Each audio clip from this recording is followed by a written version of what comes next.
She cheated on her loyal husband, then learned he saved her father's business. The crystal champagne glass shattered against the marble floor before anyone had time to react. Every conversation inside the ballroom froze. Violin music stumbled into silence. Sophia Whitmore didn't even flinch as the fragments scattered around her expensive heels. Instead, she smiled, cold, elegant, almost rehearsed. "I'm sorry," she said loud enough for everyone to hear. "My husband startled me." A few guests laughed politely. Others turned toward the man standing beside her. Daniel Carter lowered his eyes, looking almost embarrassed that hundreds of wealthy investors had suddenly noticed him. His charcoal suit wasn't tailored. His watch was old. His tie had been ironed carefully, but its edges had begun to fade from years of use. Compared with the men surrounding Sophia, the CEOs, venture capitalists, luxury hotel owners, Daniel looked painfully ordinary. Sophia lifted another glass from a passing waiter. "You know," she continued with a playful smile, "Daniel still thinks hard work is enough to become successful." Laughter spread wider this time. "My father built Whitmore Manufacturing with vision." She glanced sideways. "My husband believes fixing broken machines is somehow the same thing." Even Daniel's former co-workers laughed. Someone whispered, "Poor guy." Another added, "She's completely out of his league." Daniel could feel hundreds of eyes examining him, not with hatred, but something somehow worse. Pity. He had grown used to that look. Sophia leaned closer, lowering her voice just enough for him to hear. "You should have stayed home." He answered quietly, "You asked me to come. I invited you because father insisted." She smiled without moving her lips. "I wanted everyone to see why this marriage was never going to work." Daniel looked toward Richard Whitmore. The old industrialist stood across the ballroom, speaking with investors. His shoulders seemed heavier than they had only months earlier. Age had finally begun catching him. Daniel respected the man deeply. Richard had never treated him like an outsider. Not once. He had even offered Daniel executive positions inside Whitmore Manufacturing several times. Daniel declined every offer. He preferred engineering, preferred solving problems instead of attending meetings. Sophia called that lack of ambition. Daniel called it honesty. She took another sip of champagne. "Look around." Crystal chandeliers reflected across polished marble. Waiters carried imported wine worth more than Daniel's monthly salary. Luxury cars filled the entrance outside. "This is my world." She looked directly into his eyes. "You've never belonged here." Daniel simply nodded. "I know." That answer somehow irritated her more than any argument could have. She had expected excuses. Maybe anger. Maybe another promise that one day he'd become rich. Instead, acceptance. The orchestra slowly resumed playing. People drifted back into conversations. But whispers continued floating through the room. "That's him. I heard he's still just an engineer." Imagine marrying into billions and accomplishing nothing. Daniel quietly stepped onto the balcony overlooking the city. Cold air replaced the perfume and expensive cologne inside. The skyline glittered beneath him. For several minutes, he simply breathed. Then footsteps approached. Richard Whitmore joined him. "I'm sorry." Daniel shook his head. "You don't owe me an apology. I raised her. You loved her. I spoiled her." Neither man spoke for a while. Finally, Richard sighed. "She wasn't always like this." Daniel smiled faintly. "I know." Because he remembered. Years ago, Sophia had laughed while eating cheap street food beside him after college classes. She had worn sneakers with holes in them. She had once cried because Daniel bought her flowers using money meant for his own lunch. Back then, success had meant having each other. Somewhere along the way, success became measured in bank accounts. Richard looked exhausted. "The company's struggling."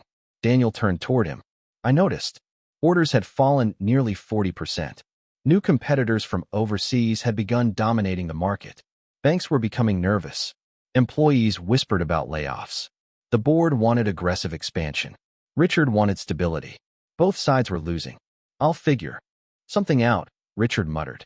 Daniel hesitated. "There may be another option." Richard looked curious. "What option?" Daniel almost answered. Almost. Instead, he smiled gently. "Nothing." Because confidentiality agreements existed for a reason. 3 years earlier, Daniel had quietly started helping a small technology startup after work. At first, he simply solved manufacturing efficiency problems, then automation, then logistics, then predictive maintenance powered by artificial intelligence. The founders had recognized something no one else ever had. Daniel wasn't merely fixing machines.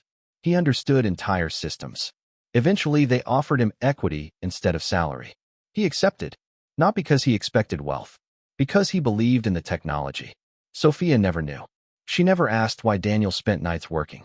She assumed he was repairing factory equipment for overtime pay. The startup remained secret. Its investors required absolute silence until launch. Daniel kept every agreement. Not even Richard knew. Inside the ballroom, Sophia was laughing beside Adrian Lawson. Young, handsome, vice president of one of the city's fastest-growing investment firms. His suit alone probably cost more than Daniel's car.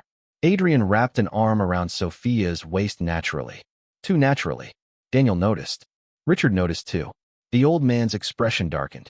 How long? Daniel answered quietly. I don't know. But deep inside, he already knew. He had seen late-night messages. Business dinners that lasted until dawn. Perfume that wasn't hers. Phone calls answered in another room. None of it proved anything. Everything proved everything. Richard whispered, if she's betraying you. Daniel interrupted softly. Please. The old man fell silent. Because Daniel wasn't angry. He was simply tired. Very tired. 3 weeks later, rain tapped gently against the apartment windows. Daniel returned home, carrying groceries. The apartment was dark. Sophia sat at the dining table. No television. No music. No greeting. Just a stack of papers. She slid them across the table. Divorce documents. I've already signed. Daniel looked down. He didn't touch them. Sophia folded her arms. You don't seem surprised. I'm not. She frowned. You're not even going to ask why. He looked at her. Would it change your mind? Silence. Finally, she answered. No. Daniel nodded once. I thought so. She suddenly became frustrated. Why won't you fight for me? Because he already had. For years. Through overtime shifts. Canceled vacations. Sleepless nights. Medical bills for her father. Helping her younger brother avoid bankruptcy. Supporting every dream she ever mentioned. Love wasn't loud. It was repetitive. Daily. Invisible. Until someone stopped noticing it. Daniel signed the papers without reading them.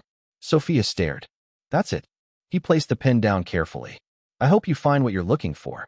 For the first time, she looked uncomfortable. Almost disappointed. She had expected shouting. Tears. Accusations. Instead, she received kindness. Somehow, that hurt more. Daniel packed one suitcase. Nothing else.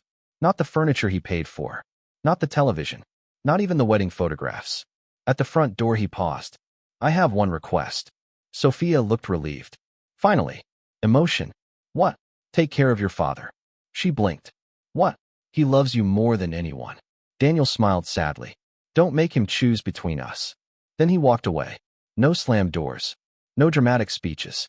Only quiet footsteps disappearing into the rain. Sophia stood alone inside the apartment. For reasons she couldn't explain, victory didn't feel like winning. Outside, Daniel placed his suitcase inside an aging sedan. The rain soaked his shoulders.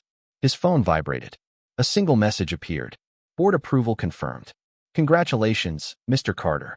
Your equity stake is now worth approximately $186 million. Daniel stared at the screen, then slowly locked the phone again. No celebration. No smile. No revenge.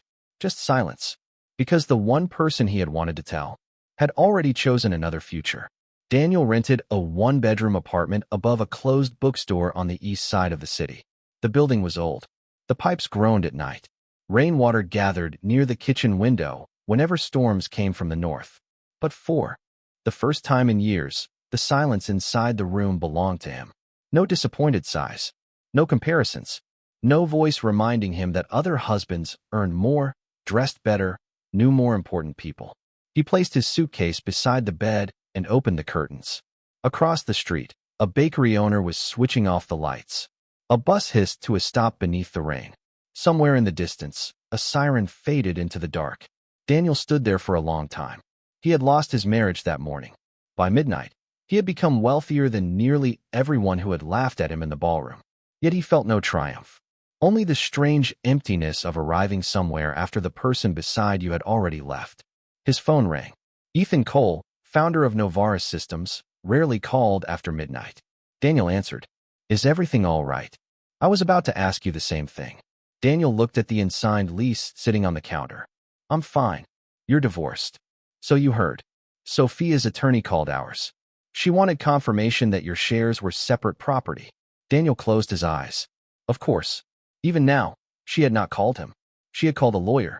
And they are protected. The equity agreement predates the marriage's revised financial schedule. She has no claim. Daniel walked to the window. I never wanted to hide it from her. You didn't hide it. You were under legal restrictions. She would not see the difference.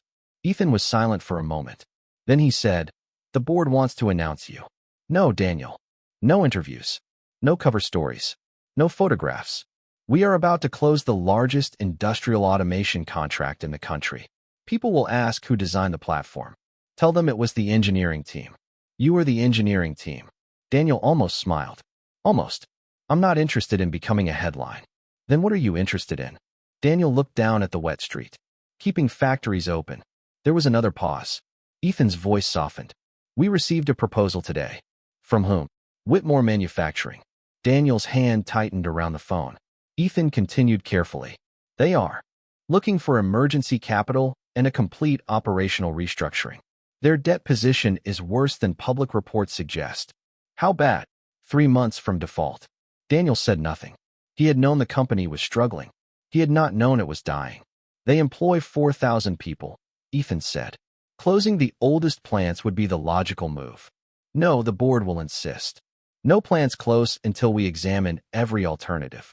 You no longer owe them anything. Daniel stared at the faint reflection of himself in the glass. Not Sophia's husband. Not Richard Whitmore's son-in-law. Just a man standing alone in a rented apartment.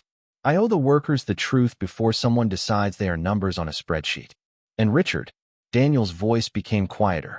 He gave me my first job when no one else would. That was 15 years ago. Gratitude does not expire. Ethan released a slow breath. I'll send the files. Send everything. Daniel ended the call. Then he remained by the window until sunrise. Across the city, Sophia woke inside Adrian Lawson's penthouse. Floor-to-ceiling windows overlooked the river. Fresh orchids stood on the dining table. A watch worth more than Daniel's annual salary rested beside her hand. Everything she believed she wanted surrounded her. Still, the room felt unfamiliar. Adrian entered wearing a white shirt with the sleeves rolled to his elbows.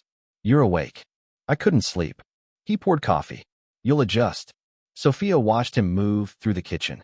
Confident. Polished. Certain that every room belonged to him. That confidence had attracted her. Daniel had never entered a room that way. Daniel always paused at doors. Held them for others. Stepped aside for waiters. Listened when mechanics spoke.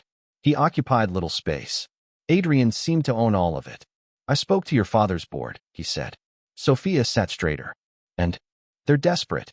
He said the situation was temporary. Your father lies when he wants to protect you. He doesn't lie. Adrian placed a cup before her. All businessmen lie. She looked at him. Can your firm help? Possibly. What does that mean? It means we can arrange financing if the board agrees to restructure. Restructure how? Asset sales. Executive changes. Workforce reductions. Sophia's fingers tightened around the cup. How many workers? Maybe 1,500. Her face changed. Adrian shrugged. Don't look at me like that. This is business. My father knows those families. Your father's sentimentality is the reason the company is collapsing. Sophia looked toward the river. For a moment, she heard Daniel's voice. Machines can be replaced. People cannot. He had said it years earlier after rejecting an efficiency plan that would have eliminated hundreds of jobs. Sophia had laughed. She had accused him of thinking like an employee instead of an owner. Now the words returned with uncomfortable clarity. Adrian checked his phone. I have a meeting. With my father? With the bank. Will you tell me what happens? He kissed her forehead without answering. The gesture felt practiced. When the door closed, Sophia remained alone at the table. Her eyes drifted toward her phone. Daniel's name was still saved beneath husband. She had not changed it. She told herself it meant nothing. Then she opened their message history. Most of the recent messages came from him. Did you eat? Your father's test results came back. The doctor says the medication is working. I left your blue dress at the cleaner. Drive carefully. The roads are icy. There were no declarations. No poetry. Only the quiet architecture of a shared life. She scrolled upward. Years of reminders. Photographs. Receipts. Small jokes she had stopped answering. At the very bottom of the screen, the final message appeared. Take care of your father. Sophia locked the phone. She did not call. Pride was easier to carry than regret. At Whitmore Manufacturing, Richard stood before a wall of windows overlooking the oldest factory floor. Below him, machines pressed sheets of steel into automotive components. Sparks flashed. Conveyors moved. Workers in blue uniforms crossed between stations. For 42 years, the rhythm had never stopped. Soon it might. The door opened behind him. His chief financial officer entered without knocking. The bank rejected the extension. Richard continued looking down. How long? 11 weeks. And the Lawson proposal? Predatory. Details. They want controlling interest, 3 plants sold, and immediate layoffs. Richard finally turned. How many? 1,800. No, then we default. No. Richard, the company is not a family anymore. It is an institution. It became an institution because families gave their lives to it. The CFO lowered his voice. There may be another investor. Richard looked up. Who? Novaris Systems. The name was unfamiliar to most of the public. Not to Richard. He had read reports about their software. Factories using Novaris technology cut energy costs, reduced waste, and increased productivity without mass layoffs. Their platform was becoming legendary in industrial circles. They don't invest in failing companies, Richard said. They requested our records. Who contacted them? No one. They contacted us. Richard's expression shifted. Why? We don't know. Within 48 hours, a Novaris team arrived. They wore no expensive watches. No matching suits. No arrogance. They asked for maintenance logs, energy reports, patent records, supplier contracts, and employee retention data. For 6 days, they examined every plant. They spoke with machinists, warehouse managers, electricians, drivers. They crawled beneath assembly lines and climbed onto loading platforms. They never mentioned layoffs. Richard watched them carefully. Their questions sounded strangely familiar. Not merely financial. Mechanical. Human. Who designed this cooling system? Why was this shift reduced? Which technician has worked here longest? What happens to this town if the plant closes? On the 7th evening, the Novaris team presented its recommendation. The meeting lasted 4 hours. No plants needed to close. Waste could be reduced by 31%. Idle production lines could be converted for medical equipment. A dormant patent held by Whitmore could become the foundation of a new energy storage division. The proposal required massive investment, but it could save every full-time position. Richard read the report twice. Who wrote this? The lead consultant answered, our chief architect. I want to meet him. He values privacy. I value the lives of 4,000 employees. The consultant smiled faintly. He does too. At the bottom of the proposal was a single handwritten note. Do not sell the Northbridge plant. The town will not survive it. Richard stared at the sentence. He had heard those exact words once before. 5 years earlier, during a family dinner, Sophia had suggested selling Northbridge to finance an overseas expansion. Daniel had quietly disagreed. The town will not survive it. Richard looked up sharply. Who is your chief architect? The consultant's smile disappeared. I'm not authorized to say. Richard leaned back. For the first time since the crisis began, something other than fear entered his eyes. Recognition. Meanwhile, Sophia's new life began to crack around its polished edges. Adrian became impatient. He stopped pretending to enjoy her questions. When she asked about her father's company, he called her emotional. When she asked why his firm was buying Whitmore dead at a discount, he told her not to interfere. One evening, she entered his study without knocking. A contract lay open on the desk. Whitmore Manufacturing Acquisition Strategy. She read the first page, then the second. By the third, her hands were trembling. Adrian had never intended to save the company. His firm planned to force a default, buy the assets cheaply, sell the patents, and shut down 2 plants. The layoffs would exceed 2,000. Sophia heard the door open. Adrian stood behind her. You shouldn't be in here. You lied to me. I protected you from details you wouldn't understand. You told me you were helping my father. I am helping him avoid public humiliation by destroying everything he built. Adrian took the contract from her hands. Everything he built is already dying. You pushed the bank to reject the extension. He said nothing. Sophia's voice broke. You bought his debt. That is what investors do. You used me. Adrian's expression hardened. Do not make yourself more important than you are. The words landed with surgical precision. For years, Sophia had spoken to Daniel with that same coldness. Now, standing in Adrian's office, she finally understood what contempt felt like from the other side. She stepped back. You said you loved me. I said what was necessary. The room became very still. Sophia removed the diamond bracelet he had given her. She placed it on the desk. The gesture resembled another moment. A wedding ring beneath ballroom lights. A man signing papers in silence. I'm leaving. Adrian laughed. To go where? She turned toward the door. He called after her. Your father's company will collapse without me. Sophia paused. Then she remembered the message Richard had sent that morning. A new investor had appeared. An investor Adrian seemed afraid to name. She looked back.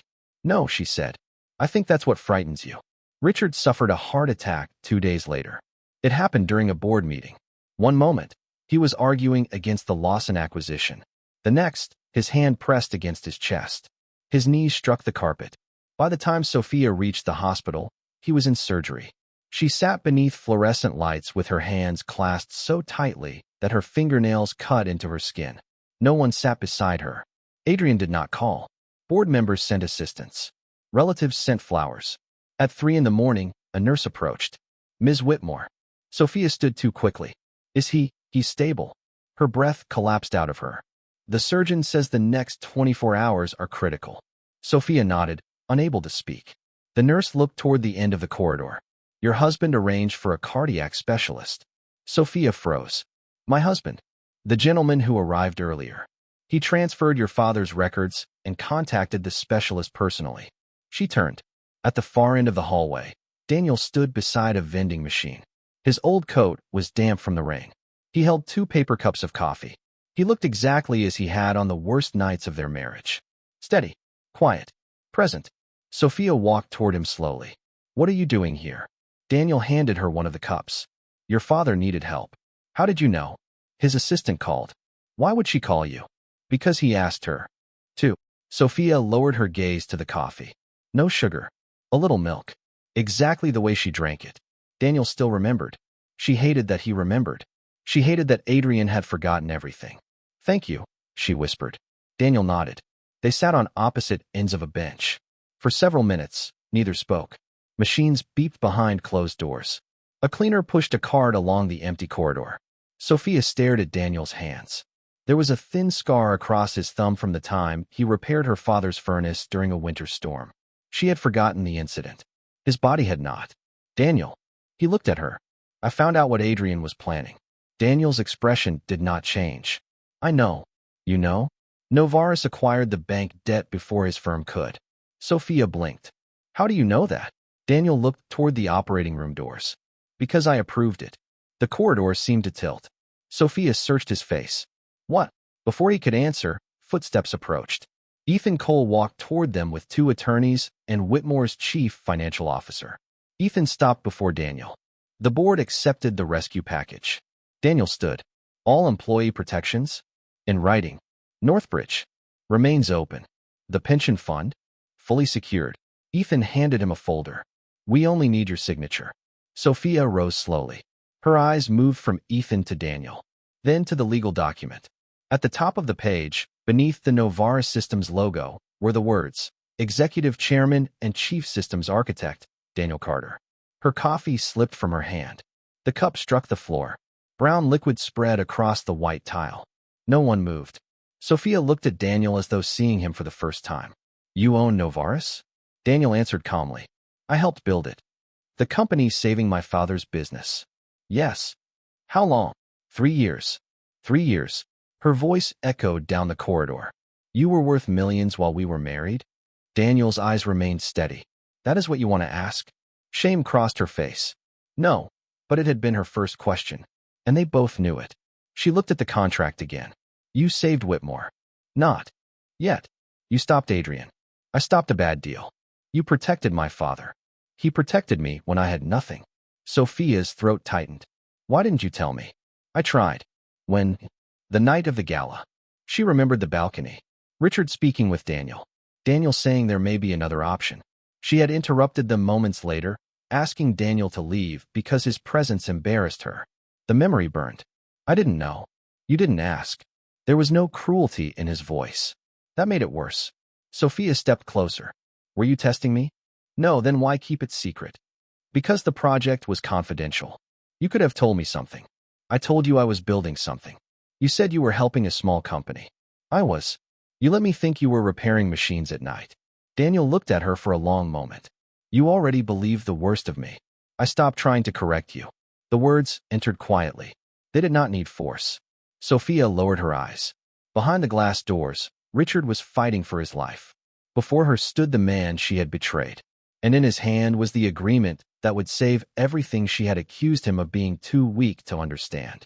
Ethan placed the pen on the folder. Daniel signed. One signature. 4,000 jobs remained. 3 factories stayed open. Richard Whitmore's life work survived. Daniel closed the folder and handed it back. No applause. No cameras. No revenge. Only ink drying beneath hospital lights.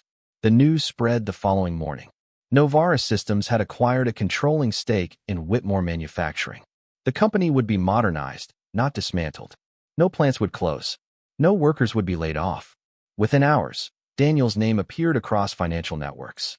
Photographs from old engineering conferences surfaced online. Reporters called him the architect behind the most advanced manufacturing system in the industry.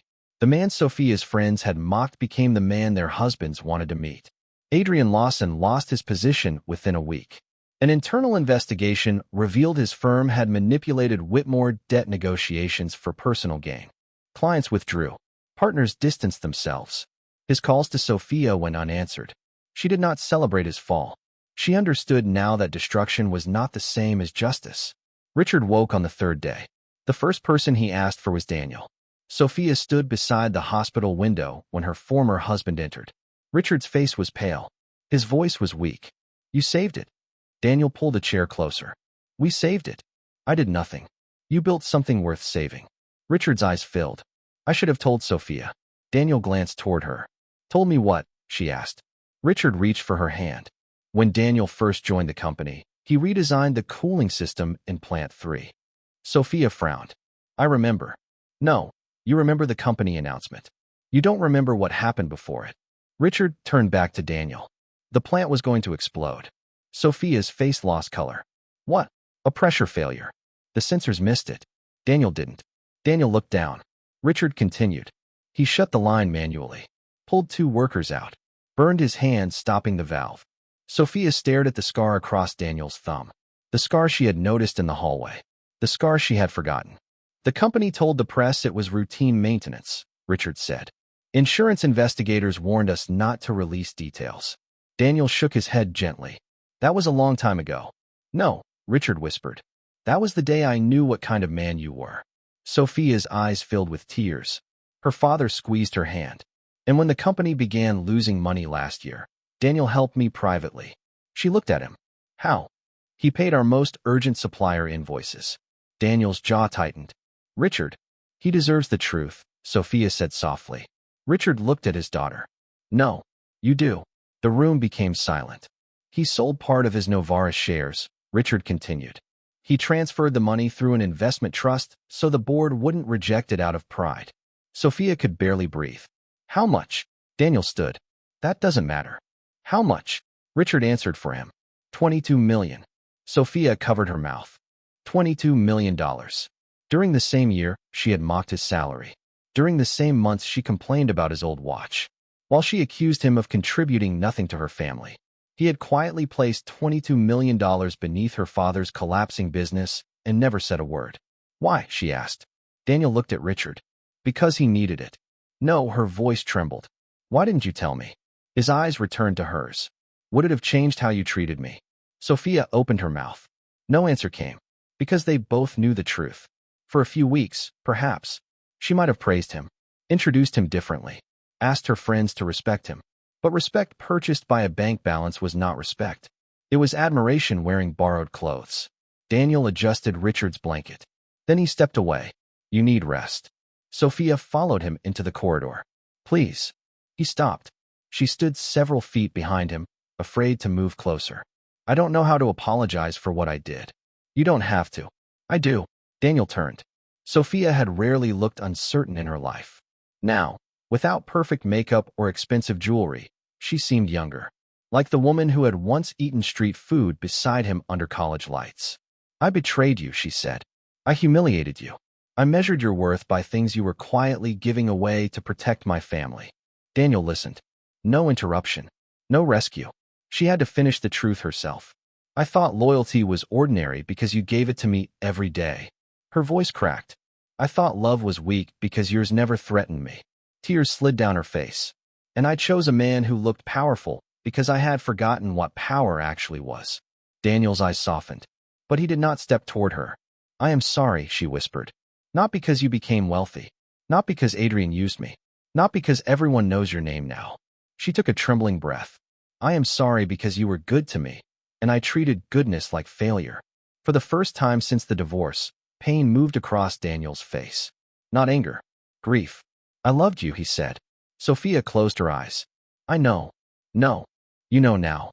The words nearly broke her. Daniel looked through the hospital window at Richard. I spent years waiting for you to see me. I see you. He shook his head slowly. You see the man after the reveal. Sophia flinched. He continued, still gentle. The test of love is not whether someone recognizes you beneath a spotlight.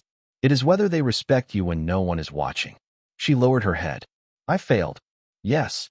There was no cruelty in the answer. Only truth. Can you ever forgive me? Daniel looked at her for a long time. I already have. Hope rose in her eyes too quickly. Then he added, forgiveness does not rebuild every bridge. The hope faded, but Sophia nodded. This time, she did not argue. Daniel walked toward the elevator. The doors opened. Before he stepped inside, Sophia called his name. He turned. She wanted to ask him to stay, wanted to promise she could change, wanted to reach for the life she had thrown away. Instead, she said the only thing that did not demand something from him. Thank you for saving my father. Daniel gave a small nod. Then the doors closed. 6 months later, Whitmore Manufacturing opened a new medical equipment division. The first production line was built inside the Northbridge plant. The town remained alive. Workers who had prepared for unemployment received retraining instead. Richard returned to the office only twice a week. Sophia joined the company again, but not as an executive. She requested a position inside community operations. Her first assignment was to visit families affected by previous reductions. There were no cameras, no press release, no title on the office door. She listened to machinists explain what delayed wages had cost them. She sat with spouses who had postponed medical treatment. She learned names she should have known years earlier. At first, employees distrusted her. Some refused to shake her hand. She did not blame them. She kept returning, not to repair her reputation, to understand the weight other people had carried while she attended galas. Daniel remained chairman of Novaris. He refused magazine covers. He attended factory meetings in the same old watch Sophia once mocked. Under his leadership, Whitmore recovered faster than analysts predicted. Revenue rose. Debt fell. No mass layoffs occurred. He and Sophia saw each other sometimes in conference rooms. Their conversations were respectful, brief, professional. He never mentioned Adrian. She never asked about his personal life. One autumn evening, the company held a small ceremony at Northbridge. No chandeliers. No champagne towers, just folding chairs, factory lights, and hundreds of workers standing beside their families. Richard walked onto the stage with a cane. Sophia stood near the back. Daniel remained beside the machinery until Richard called his name. Applause filled the building. Daniel hesitated, then stepped forward. Not like a billionaire, not like a conqueror, like an engineer checking whether the machine was running correctly. Richard handed him a plaque. For saving this company, he said. Daniel looked across the crowd. He saw workers he had known years ago, men with gray hair, women holding children, young apprentices beginning their first shifts. He set the plaque on the podium. I didn't save this company. The room quieted. The people who stayed did. He named technicians, supervisors, drivers, maintenance teams. He named the woman who had discovered a supply chain error, the young engineer who redesigned a medical component, the night crew that worked through a power failure. By the time he finished, the applause no longer belonged to him. It belonged to everyone. Sophia watched from the shadows. Once, she would have thought he lacked charisma. Now she understood. He did not need the room to admire him. He needed the room to remember its own worth. After the ceremony, Workers gathered around Richard.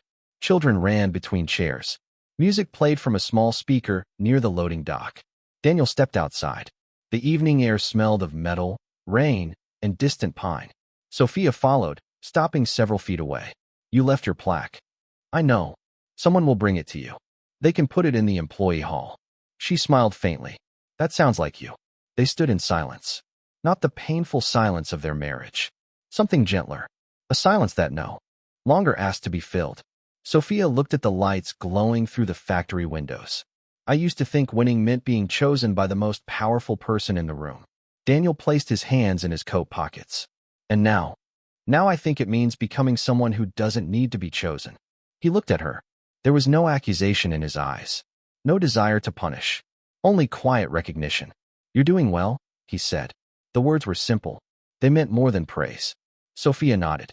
I'm trying. I know. A black car waited near the gate. Daniel began walking toward it. Sophia did not stop him. She did not ask whether he still loved her. Did not ask whether another woman waited somewhere beyond the factory lights. Some questions belonged to the life she had lost. At the car door, Daniel turned once. Sophia stood beneath the yellow industrial lamps, wearing a simple coat, her hair moving in the wind.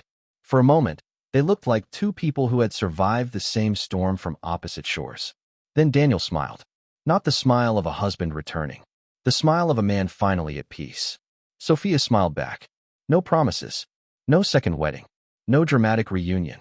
Only forgiveness without possession. Gratitude without expectation. And the quiet dignity of letting someone go after finally understanding their value. Daniel entered the car. As it moved beyond the gates, he looked forward. Not because the past meant nothing. Because it had taught him what he would never abandon again. His own worth. Behind him, the factory continued running. Its lights glowed against the dark like a city refusing to disappear. Sophia watched until the car was gone. Then she returned inside. There was work to do. For years, she had believed Daniel's loyalty made him easy to leave. Only after losing him did she understand that loyalty had been his strength, not his weakness. He had saved her father's business. He had protected thousands of families. He had forgiven the woman who broke him. But his greatest act of courage was not returning when she finally recognized his worth. It was choosing peace over the love that had once asked him to become smaller. He did not become powerful so she would regret leaving him. He became free when he no longer needed her regret.